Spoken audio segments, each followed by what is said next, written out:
Sir नमस्ते। Sir मैं CGL की तैयारी कर रही हूँ और मैं ये सोच रही हूँ कि कोई कोर्स लेना इस टाइम पे मेरे लिए सही है। देखिए, तीन बातें यहाँ पे कि आप किस फेज में हो। मान लेते हैं कि आप ग्रेजुएशन की फर्स्ट ईयर में हो और अब आपको सीजीएल की तैयारी करनी है। कोर्स के बिना तो सिलेक्शन हो ही नहीं सकता। यहाँ पे सही सवाल होना चाहिए कि क्या मुझे कोई कोर्स खरीदना चाहिए या मुझे यूट्यूब से ही पढ़ाई करनी चाहिए। दोनों से ही सिलेक्शन होगा।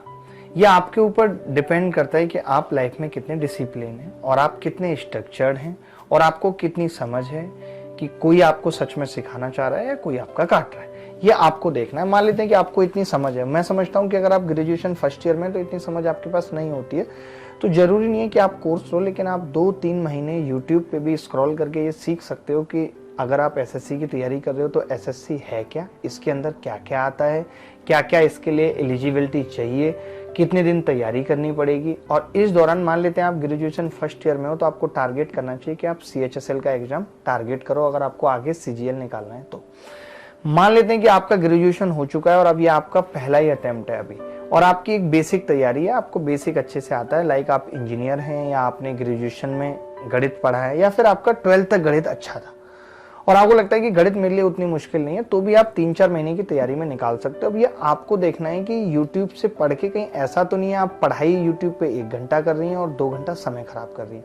अगर ऐसा है तब तो आपको कोई कोर्स खरीदने की जरूरत है, अन्यथा मुझे नहीं लगता यूट्यूब पे जितना कॉन्टेंट है, आज मैं देखता हूँ यूट्यूब पे बच्चों का कंटेंट से भरोसा उठ गया है, जबकि ऐसा नहीं है। चाहे मैं हूँ या और भी बहुत ऐसे शिक्षक हैं हमारे खुद के प्लेटफॉर्म पे भी जिन्होंने शिद्दत से वाकई में सब कुछ पढ़ा रखा है। जितने भी हमारे यहाँ A to Z बैच आए हैं, चाहे वो साइंस का बैच हो चाहे मैथ्स का बैच हो, मैं ऑलमोस्ट 1100 वीडियो पढ़ा चुका हूँ। मतलब एक बच्चा अगर चाहे तो यूट्यूब से पढ़ के बहुत अच्छी रैंक ला सकता है। सिलेक्शन तो छोटी बात है, लेकिन वही है कि वो पढ़ना चाहता है नहीं, क्योंकि हर चीज के फायदे जितने हैं नुकसान उतने ज्यादा हैं। यूट्यूब पे पढ़ने का फायदा है कि भाई आपका पैसा नहीं लगेगा, समय तो लगेगा।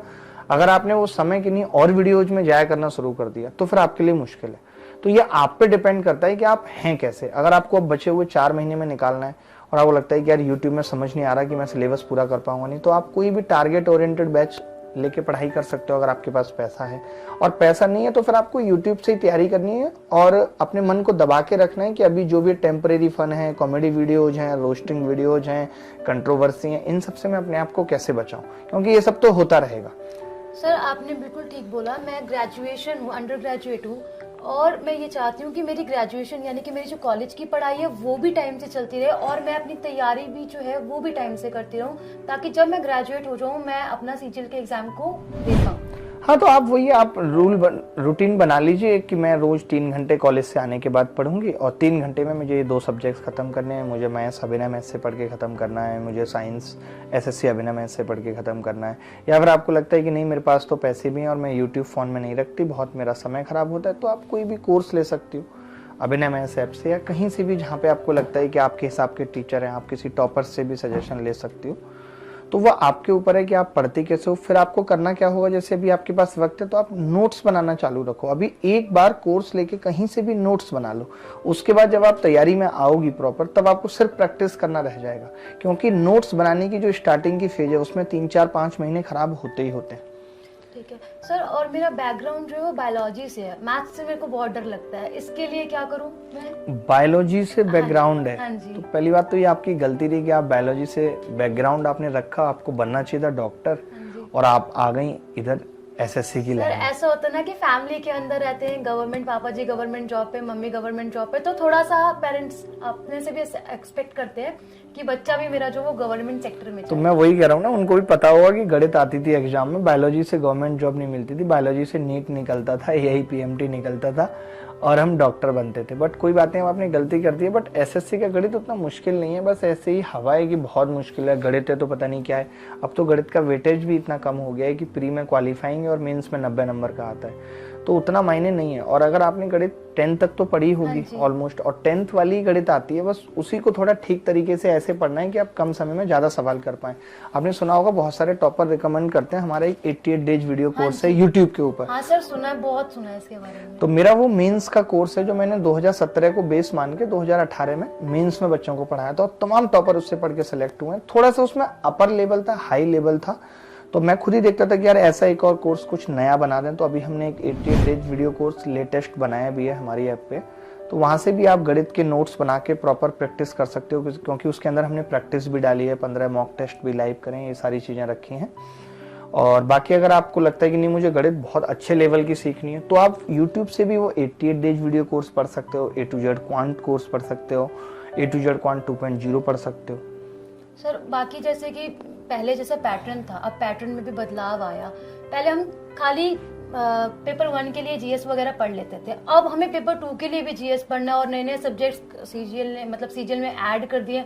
सीजीएल के पूरे एसएससी ने नए नए सब्जेक्ट्स को इंट्रोड्यूस कर दिया, तो वो थोड़ा सा बर्डन बन जाता है कि एक बायोलॉजी बैकग्राउंड का स्टूडेंट कि नए सब्जेक्ट जैसे कि कंप्यूटर्स है, जैसे कि करंट अफेयर हमेशा आता है, जीएस का पोर्शन जो है वो काफी वेटेज लेके आ गया, रीजनिंग है, हम पहले प्रीवियस ईयर क्वेश्चंस को लगा के अपनी चीजों को सॉल्व कर लेते थे, क्योंकि पता है पेपर 1 ही हमें केवल इन सब्जेक्ट को देना है, पेपर 2 में हमें पता है मैरिट निकल कर आएगी और मैं अपने इंग्लिश और मैथ्स वाले पोर्शन को स्ट्रॉन्ग करूं। तो उसके लिए कोई सर कोई सॉल्यूशन? उसके लिए देखो यही है कि आप तैयारी हमें ना मीन्स को भी टारगेट अभी से ही बनाना पड़ेगा, यानी कि हमें टियर 1 से पहले ही चारों सब्जेक्ट्स की अच्छी तैयारी करनी पड़ेगी। पहले हम जीएस छोड़ देते थे कि 30-32 नंबर आ गए, ऐसा नहीं, पहले भी लोग नहीं छोड़ते थे क्योंकि पहले प्री के मार्क्स भी काउंट होते थे। अब प्री क्वालिफाइंग हो गया, अगर क्वालिफाइंग हो गया है, अगर मेंस में अभी जीएस नहीं आती तो कोई भी जीएस पढ़ता भी नहीं, उसको लगता है यार मैं 3 सब्जेक्ट से ही क्वालिफाई कर लूंगा, कोई बड़ी बात नहीं। लेकिन अभी क्या है, क्वालिफाइंग जरूर है लेकिन मेंस में जीएस का इतना बड़ा रोल है, तो आपको अभी से ही जीएस और रीजनिंग को भी बहुत अच्छे से पढ़ना पड़ेगा। और बहुत सारे बच्चे इस बार 312-315 नंबर लाकर भी कंप्यूटर में फेल हो गए,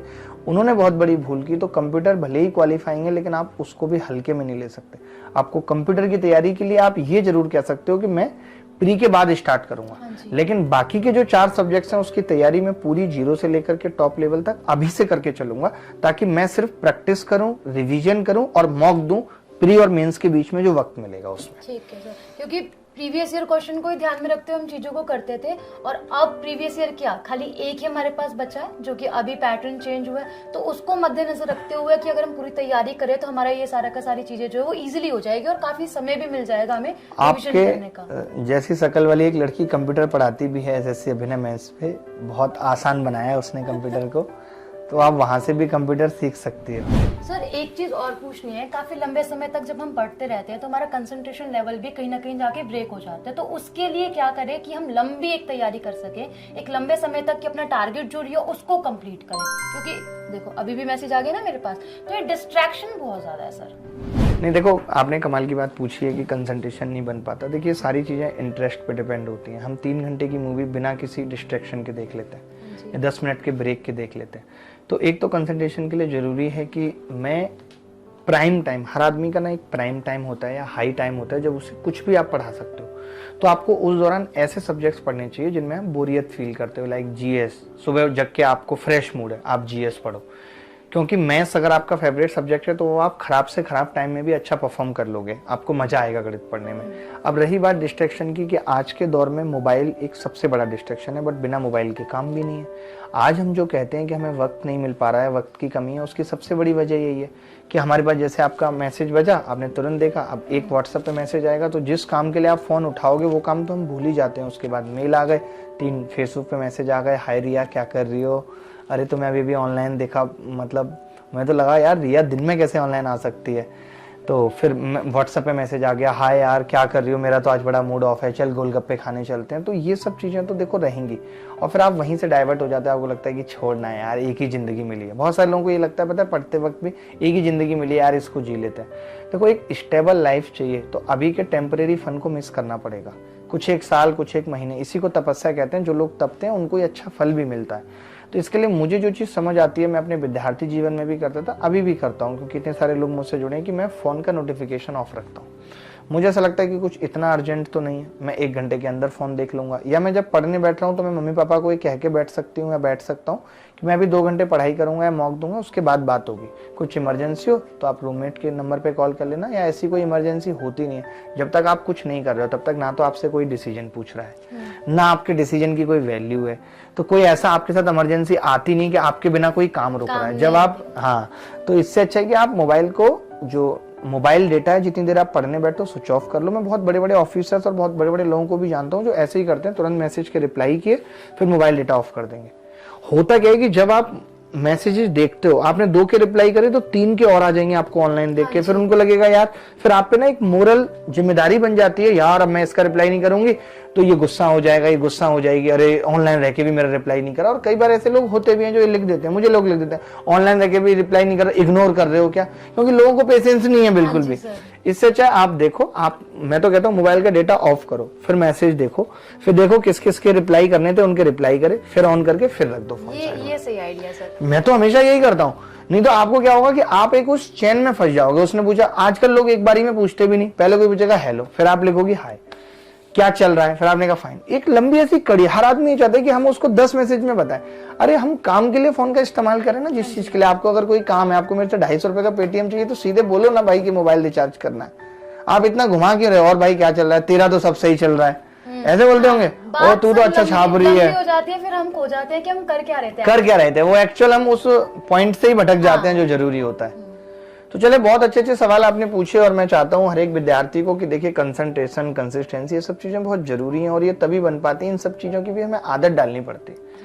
हम आज जितनी देर पढ़ने की आदत डालेंगे, कल को हम उसे और 15 मिनट बढ़ा सकते हैं। जैसे हम जिम जाते हैं तो आज हम 5 किलो का डंबल उठाएंगे और फिर ऐसे करके बॉडी बन जाएगी। मैं कभी गया नहीं वैसे, ठीक है। और फिर उसके बाद क्या है कि आप 10 का उठाते, धीरे धीरे करके आदत पड़ती है। तो ऐसे हर चीज की है। लेकिन हमारे साथ दिक्कत क्या होती है कि हम जिम भी जाते हैं तो पहले दिन ही हम 20 किलो उठा लेंगे, और हमें लगता है हाथ क्या है ना सूज जाते हैं, हमें लगता है बॉडी बन गई 20 से, और फिर वो 2-3 दिन 4 दिन इतना दर्द होता है कि फिर हम जाते ही नहीं और कंसंट्रेशन टूट जाती है। जब हम तैयारी स्टार्ट करते हैं ना तो पहले दिन बहुत हाई एनर्जी रहती है, बहुत जोश रहता है, और उस दिन हम सोचते हैं बहुत ज्यादा पढ़ लेंगे, फिर अगले दिन वो एनर्जी डाउन होती रहती है। जब हम कम पढ़ते हैं तो हम खुद डिमोटिवेटेड होते रहते हैं। तो आपको ये भी बैलेंस बना के चलना है कि स्टार्टिंग छोटे स्लॉट से करनी है, फिर उसको बढ़ाते जाना है धीरे धीरे धीरे धीरे। किसी भी चीज में, जब आप प्यार में भी पढ़ रहे हो तो हम स्टार्टिंग में इतना पागल हो जाते हैं, और बाद में फिर हमें वक्त देना या वक्त लेना दूसरे से मुश्किल लगने लगता है, फिर रिश्ता खत्म हो जाता है। तो किसी भी चीज की शुरुआत धीरे से हो और टॉप तक जाए, धीरे धीरे से मेरी जिंदगी में आना, और फिर जब उस चीज का अपना अलग मजा है। बड़ी कमाल की बात आपने पूछी, धीरे धीरे ऊपर बढ़ना चाहिए, हर चीज में एकदम से ऊपर एक से नीचे गिर जाओगे। बिल्कुल कमाल की बातें पूछी बेटा आपने, बहुत अच्छा लगा हमसे आपसे बात करके, और आप इसी तरीके से पढ़ाई करती रहें और जल्दी सिलेक्शन लेके मिले। हमारी शुभकामनाएं आपके साथ है।